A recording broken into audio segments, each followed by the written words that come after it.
Oi pessoal, hoje eu quero ensinar vocês a utilizar a API da Scopus. Esse primeiro vídeo, a minha intenção na verdade é fazer um vídeo, uma sequência de vídeos, trabalhando os dados que a gente consegue obter da API da Scopus. Mas, a priori, a gente vai precisar primeiramente entender como é que funciona, onde pega a API da Scopus, como é que faz a requisição, enfim. Isso vai auxiliar vocês a automatizar o trabalho de vocês, tá? Principalmente se vocês estiverem trabalhando com revisões, isso vai facilitar muito mais, tá?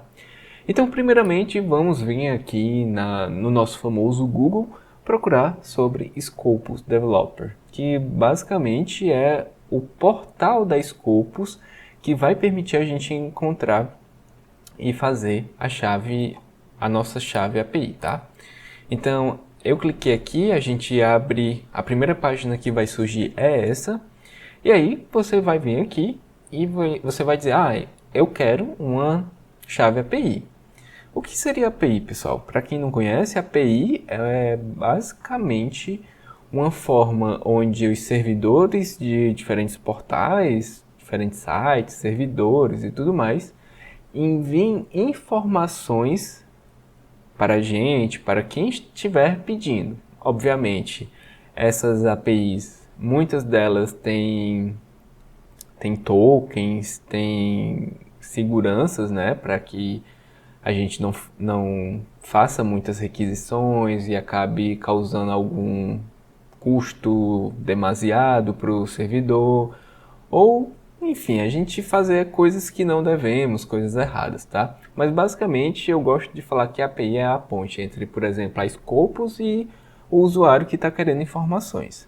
O bom de utilizar APIs é que, primeiro, você não precisa utilizar estratégias mais agressivas, vamos dizer assim, como raspagem de dados. Nem sempre sites permitem fazer raspagem de dados, conhecido comumente como web scraping, e aí geralmente eles possibilitam a utilização de uma API, tá? Então vamos lá, você vai pedir aqui uma API, eu quero uma API. Lembrando, outro ponto também muito importante é que aqui você não precisa estar logado em nenhuma instituição. Vejam que aqui eu não estou logado numa VPN da universidade. Então, qualquer pessoa que tenha um computador, que tenha o Python, vai conseguir fazer essa requisição de forma gratuita, tá? Então, vamos lá. A gente tem aqui, a gente vai pedir nossa chave. Eu quero uma API. E aí, aqui, já tem várias APIs que eu já solicitei. Vocês vão ver aqui borrado, tá? No lado direito, mas basicamente são os códigos, as chavezinhas que a gente vai precisar para que a gente consiga fazer a requisição dentro do Python das informações que a gente quer, tá? Então, a gente vai vir aqui em criar API Key. A gente pode colocar um nome, um título aqui para a gente não esquecer. Por exemplo, vou utilizar essa API para marketing em projeto. Qualquer nome que você quiser, tá? Eu vou colocar aqui, YouTube vídeo, só para eu me lembrar, não, foi no YouTube que eu fiz e tudo mais. Outras aqui você não precisa preencher, tá? E aí ele vai pedir para você concordar com a utilização da API e tudo mais, e concordar com isso aqui também. Assim, é importante, né? Ler essas caixinhas e tudo mais, sempre é importante, tá? Tenham cuidado com isso. E depois, quando vocês leem, caso vocês forem ler, concordem e façam a submissão, tá? Feita a submissão, você vai ganhar o token, ó. Como vocês podem ver aqui no terceiro, eu tenho um YouTube vídeo, que é justamente a API que eu vou utilizar, tá? Então eu vou copiar a API. E aí, eu vou para o meu Python, tá? Esse código, não se preocupem, ele é muito grande, eu não vou saber. Gente, relaxem, respirem, porque a ideia desse canal, principalmente, é buscar mostrar para o pessoal o quão... Não que seja simples o Python, de fato, o Python é difícil, mas é possível sim utilizar alguns algoritmos para auxiliar na vida da gente, tá? Principalmente pesquisadores e professores e tudo mais. Então vamos lá, a gente já conseguiu a nossa API, tá? Aqui vai ter um arquivo chamado .env que vocês vão ter que criar esse arquivo. Como é que cria? Você vai vir aqui, new file, .env, eu não vou criar aqui porque eu já criei um, e vai ter aqui a API key e você vai colar a sua API, tá? Basicamente, pessoal, esse nome aqui pode ser qualquer um, mas, enfim, vocês coloquem o nome, mantenham esse nome aqui que eu acho que vai facilitar para vocês, tá?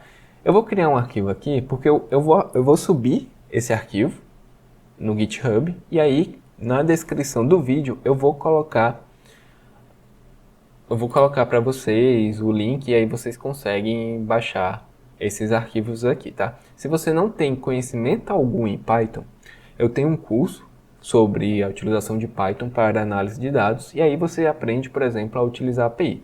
Isso aqui eu estou ensinando para vocês, claro, vai ser um pouco mais direto, né? Só que, assim, é bem simples e vocês podem ir lá no GitHub, fazer a cópia, instala o Python, roda o código e acabou. Você vai conseguir sim ter acesso. Provavelmente, se der um erro, comentem, que aí a gente vai se ajudando e tudo mais, tá? Então, beleza. Eu copiei aqui a API, vou criar aqui um modelo, só para vocês não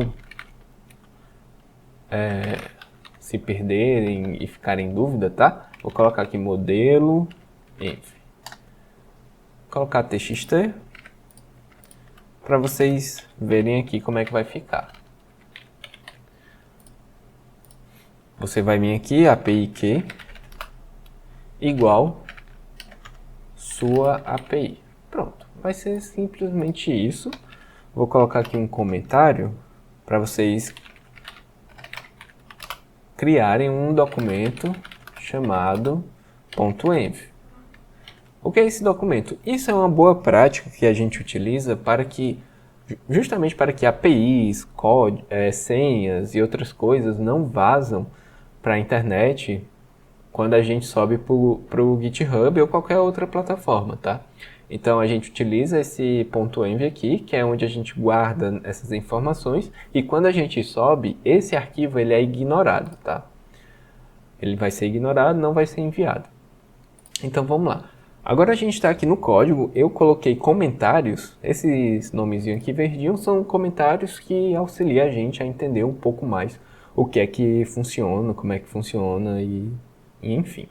Então a gente vai ter que importar algumas bibliotecas, então tem o request, o JSON, o OS, .env, pandas. Cada um vai ter sua função. As bibliotecas são como caixas de ferramentas.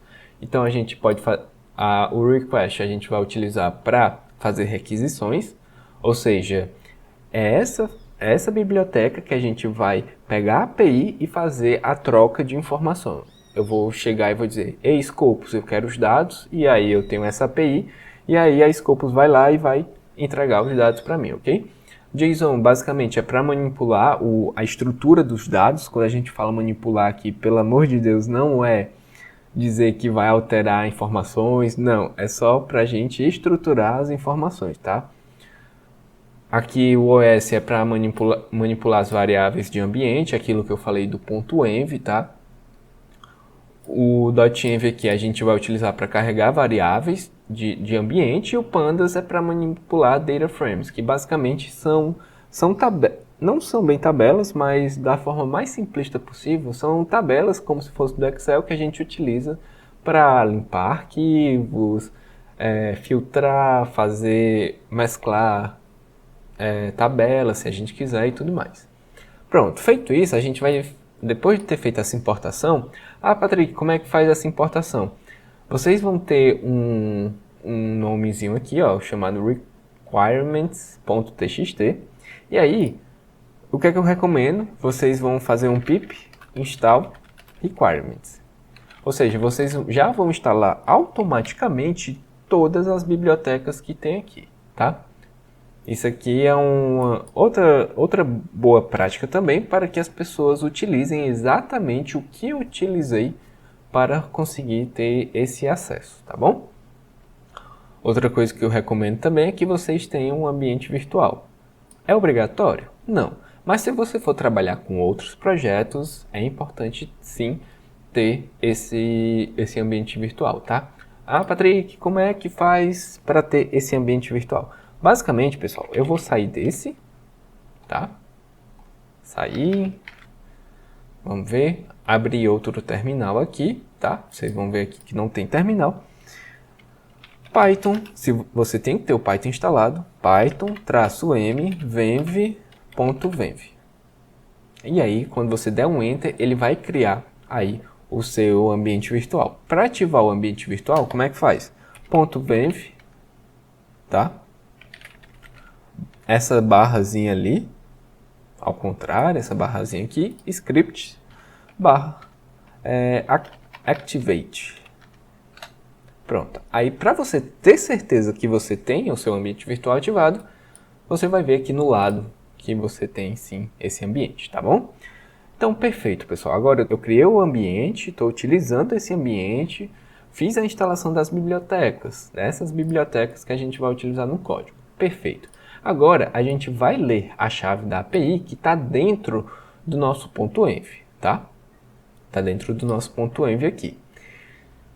Então a gente vai carregar isso aqui, a gente vai depois pegar a nossa API. Pronto. Ou seja, toda vida que tiver essa API key no nosso algoritmo, no nosso programa, ele vai dizer que ele vai informar que a gente está pegando, na verdade, a nossa API que a gente armazenou no outro documento.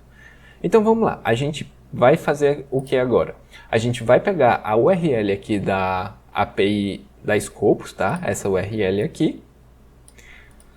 Eu estou utilizando o método de procurar o conteúdo da Scopus, tá? Mas tem vários outros, tá bom? Eu recomendo que, caso vocês tenham interesse, procurem aqui em API Specification. Tem várias formas de pesquisar, por exemplo. Eu estou utilizando essa, mas tem como você pesquisar autores, afiliação, os próprios resumos também. Tem como a gente mesclar os dois, mas isso, se vocês quiserem que eu mescle aqui os dois, comentem aí embaixo que eu vou buscar uma forma de fazer essa mesclagem. Eu já fiz isso, mas foi para uma pesquisa bem passada aí. Enfim, tem várias formas aqui de pesquisar, tá? E a gente, lembrando, eu estou utilizando essa Scope Search aqui, tá? Perfeito. Ó, como vocês podem ver, eu estou utilizando esse link aqui, ó. Beleza, estou utilizando esse link. Agora a gente vai precisar colocar alguns cabeçalhos que é obrigatório da requisição. Um deles é o formato que a gente espera, ou seja, a gente quer receber em JSON, tá? E também eles vão pedir a API que você criou. Então, basicamente, é você pegar essa variável aqui e colocar aqui. Isso aqui, lembrando, é a API que está no nosso .env, ok? Chave da API para autenticação. Ela deve ser definida no arquivo .env, como eu comentei aqui, tá? Outra coisa são os parâmetros da requisição. Ou seja, a nossa consulta. Quando a gente vai na Scopus, vou abrir aqui, quando a gente vai na Scopus e faz uma pesquisa, é mais ou menos assim, né? Eu pesquisei aqui título do artigo, resumo, palavras-chave, que tenha Machine Learning, Marketing e Consumer Behavior, ok? Então, feito isso e filtrando também, tá? Para somente artigos, eu obtive aqui 141 documentos. Beleza? Lembrando também que essas requisições, elas não pegam os documentos, tá? Eu digo, os artigos, os PDFs. Porque aí sim, você vai precisar ter provavelmente vai precisar ter uma VPN ou vai precisar estar logado na internet da sua instituição, porque aí ele vai saber, não, ela tá em um ambiente universitário e tudo mais, e aí a gente libera e tudo mais. Se você tiver, né, vínculo com a Scopus, a sua instituição. Eu tenho um vídeo, eu vou deixar também aí no card, mostrando sobre a utilização da Scopus, que aí eu explico um pouco mais sobre isso, tá bom? Então, certo, pessoal, a gente definiu aqui os nossos cabeçalhos, o nosso parâmetro, a gente vai precisar sim ter uma consulta mais avançada, né? Uma consulta de busca avançada. Como é que faz isso?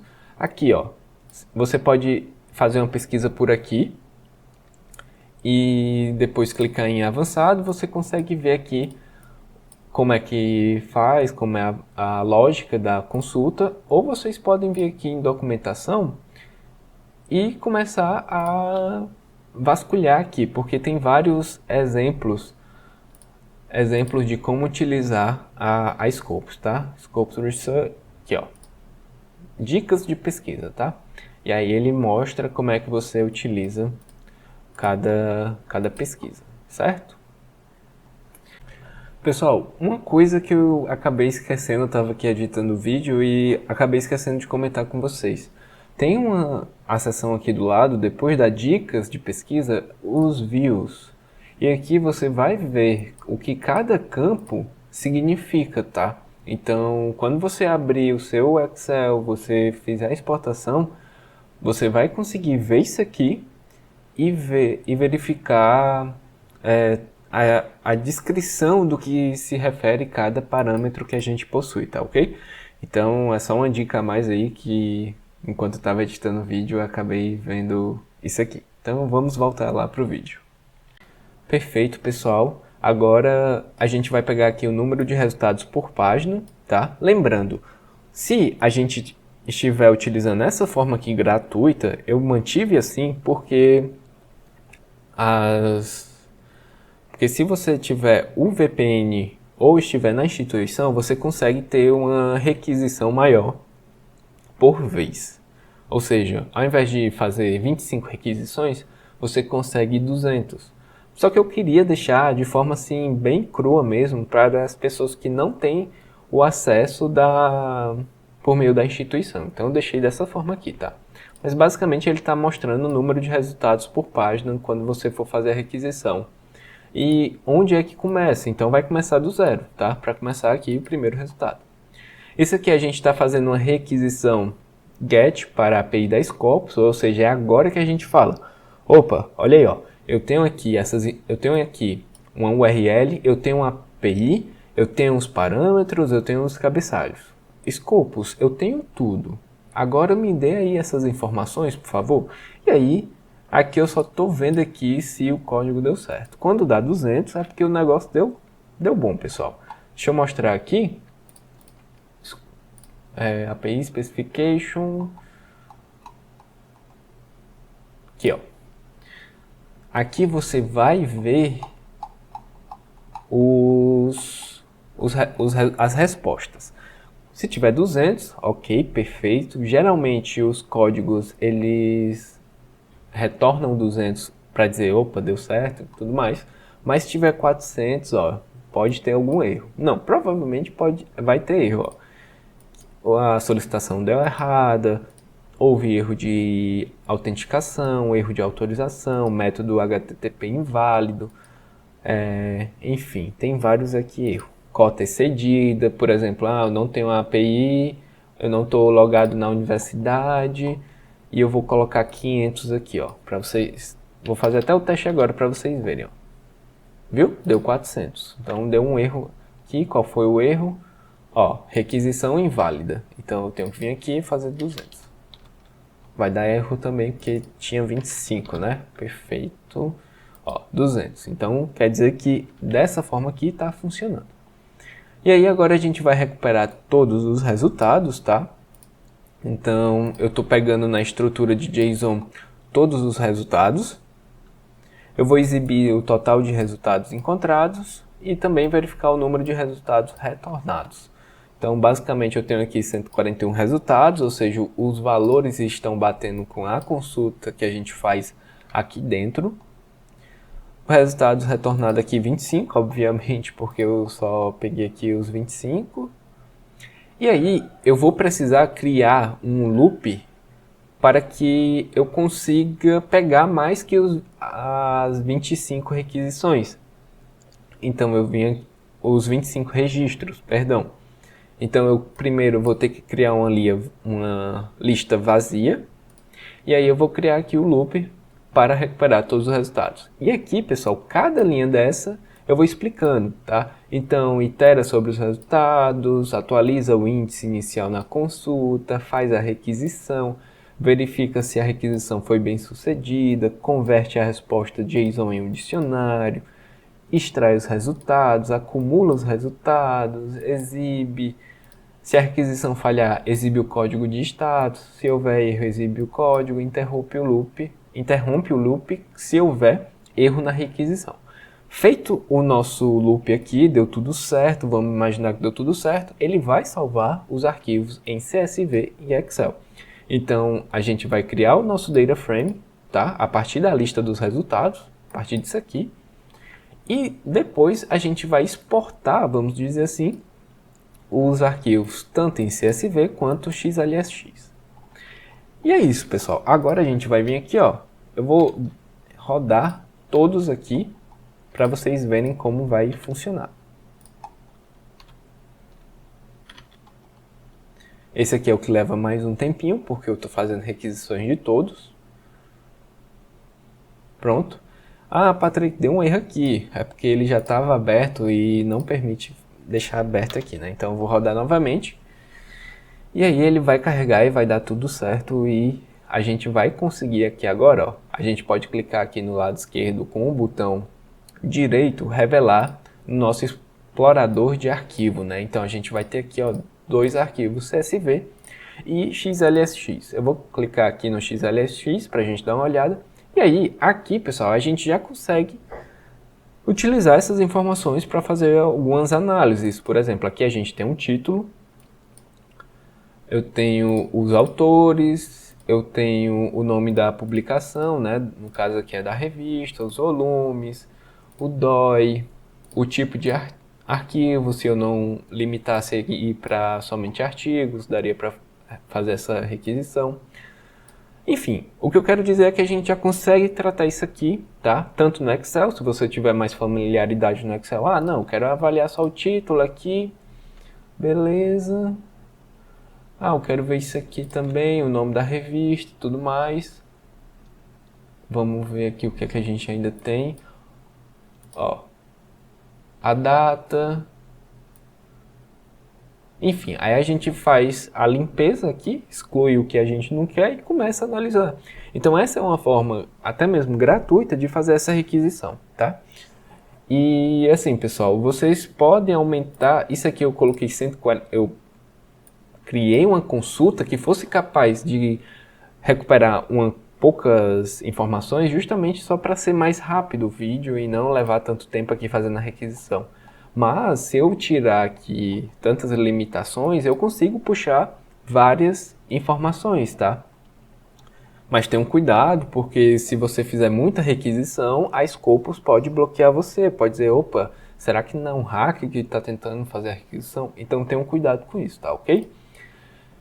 E aí, pessoal, esse é o primeiro vídeo, provavelmente eu farei outros, porque a gente consegue, vejam que aqui no código, eu basicamente peguei o resultado disso aqui e já joguei para um Excel, mas eu posso aqui ainda dentro do Python fazer alguns tratamentos via data frame, via pandas, e aí a gente vai deixando ele mais estruturado. E aí quando for exportado ao Excel, a gente pode deixar ele mais bonitinho, mais organizadozinho e ficar mantendo a utilização desse algoritmo para fazer requisições mais rápido. A primeira vez vai demorar. Isso é comum, você está aprendendo, você está buscando informações.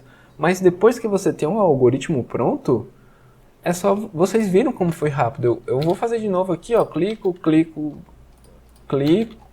e aí... Pronto, eu consigo todas as informações em menos de 10 segundos. Aqui porque tem poucos registros, né? E eu deixei aqui o Excel aberto novamente. Mas o que eu quero dizer é que vocês conseguem ficar automatizando isso, facilitando a vida de vocês para consultar alguns registros e fazer análise disso aqui, tá bom?